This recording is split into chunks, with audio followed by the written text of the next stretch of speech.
Welcome back to Switzer. Now it's time to get inside the eccentric brain of our favourite wild and wacky market guy, Rudy Philippek van Dijk, editor of FN Arena, and a great publication. What stocks does he like or dislike this week? Rudy. Who writes these texts? Who writes this kind of stuff? Well, I'd like to blame Liz for it. No, it's me. It's you? Yeah. Oh, okay. I look forward to it. It's like with Roger. You know, there's a different sort of chemistry each time. But I look forward to Rudy Philippek van Dijk. And Roger's name starts with the R as well. Maybe it's the R. Yeah, very similar kinds of guys, you and Roger. Now, what's the bee in the bonnet of Rudy Philippek van Dijk this fortnight? I think we and it's not necessarily just Australians, us, but I think in general investors tend to have a little bit more of an insular view on their market. And I think a lot of things that are happening in the Australian share market actually best explained from an international perspective. Yes. So I thought I'll share a few observations I've made over the past weeks and months. Yep. Because I'm pretty certain you and I will figure out how that impacts on the markets, and I'm pretty certain the viewers will do as well. Yeah. And as a consequence of this high-level, big-picture analysis, will you point out some stocks you like as a consequence of this? I will. Because you know our viewers always like to write down, Rudy's destroyers. Okay, go on. I don't think so. They do, of course they do. But anyway, hang on every word you say. Here's the thing: what I've noticed, and let's say over the past 6 months. Yeah. The smart money, and I'm referring to smart money in terms of the global asset allocators and big fund managers. Yeah, the real market determinants. The guys who are in the ivory tower and who decide which assets gets money and which... Goldman guys, City guys. Yes. Go on. Over the past 6 months or so, there is definitely a trend now going on where money is being reallocated. That's a nice word, basically saying you take it away somewhere and you put it somewhere else. Yeah, we get it. Out of emerging markets into developed markets. Yep. Emerges, copped it, yep. And obviously that means that the smart money is now anticipating that the economies in Japan, UK, Europe, Eurozone Europe, and the US are going to recover and going to be strong enough to stand on their own feet, and that equity markets in those countries will perform much better over the years ahead than the economies, in economies which are growing at 6, 7, 8%, but have other problems.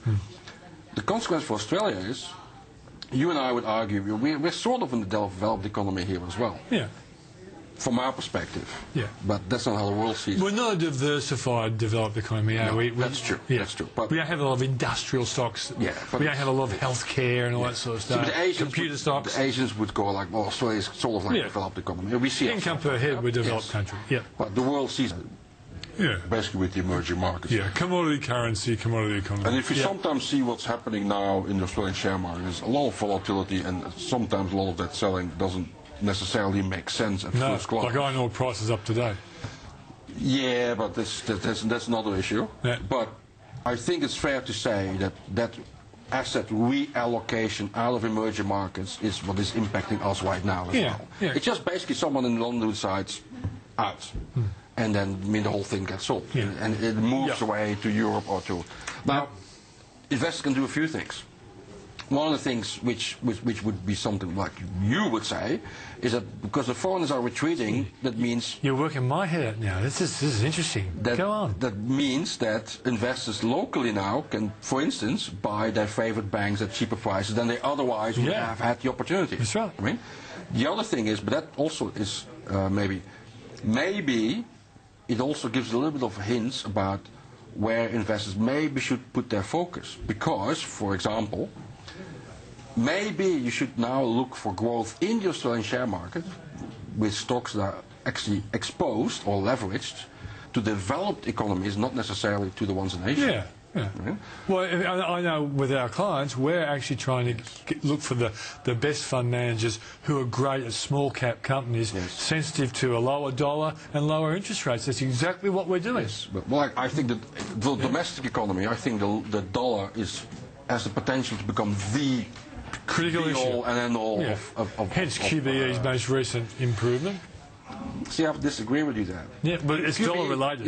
Yeah, it's true. But QBE is it's not a company I like to push, but it's done well because of the dollar. But it's a play. It's a play on treasury markets, basically. Yeah. If treasury yields go up, Yeah. you play QBE. But you asked a few stocks. I mean, how many times have I mentioned Amcor in this program? Amcom or Amcor? Amcor. Yeah, a number of times. Yeah. Amcor is really big in Europe. Yeah. It's basically the biggest market in Europe. Yeah. Second biggest market. Had some good news this week as well, Amcor, didn't it? Amcor is going to generate a lot of good news in the years ahead, and it also benefits from an Australian dollar in devaluation. Yeah, because it's in the US pretty well too, isn't it? And it moved into New Jersey, into mafia territory at one stage, didn't it? Yeah, well, that's another issue. That's long behind. Okay, right. Hopefully, but the thing is, I agree with what you said as well. I think if you look for companies that are exposed internationally, I think probably the likes of a Brambles, of Amcor, which I just mentioned, that type of stocks, because they will lift if Europe and the US, if they lift, and they will also, as a free kick, get the devaluation of the currency. Yeah. And I think foreigners are not so much interested right now in domestic companies in Australia, because the view is that those other economies, they're on the way up, and unfortunately Australia is on a sliding path down, which makes them really apprehensive to buy a lot which has exposure to the domestic economy.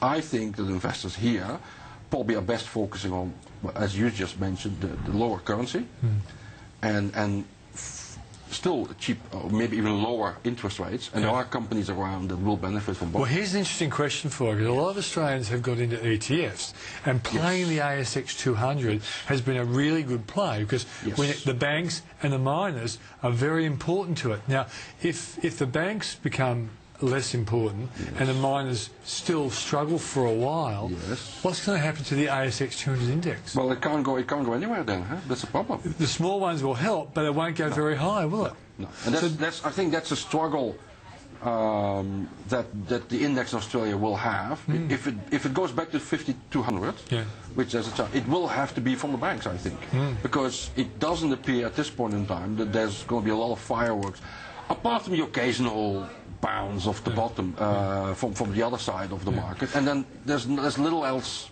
to push. Now, really, is it possible Aussie dollar tracks down to, say, 87, 86, and everyone says, oh, that's the bottom, we all agree, it's the bottom. And then it obviously, and then the foreigners say, well, let's go and buy those banks again, because we got stung before the GFC. We want to hold good yielders, and this is a country where the currency eventually does track up when China eventually comes good, maybe in 2 years' time or 3 years' time. Will there be foreigners thinking that? I don't think so. No, I don't think so.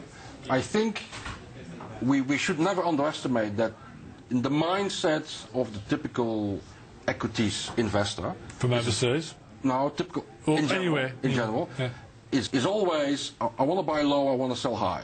That's the mindset. It's a strange piece of logic, isn't it? Buy low, sell high. Let's push that on my show more. Because there will, so the mindset will always be, with the exception of maybe 6 months we have, but the mindset will always be, they will see growth. And at this point in time, one of the reasons why they abandon Australian banks is because banks in Europe, for example, have much better growth prospects once they get their balance sheets in order. So there's much more potential to get from share price appreciation than from a yield perspective what we have in Australia. Okay. So is there any other company that you like for either the reasons that are consistent with what you said so far, or just one other? Because your company, you're always looking at companies. Which other company do you like and why? You got a minute and a half. Minute and a half. Well, I personally like a company called Macmillan Shakespeare, also for many years. Has it copped it lately?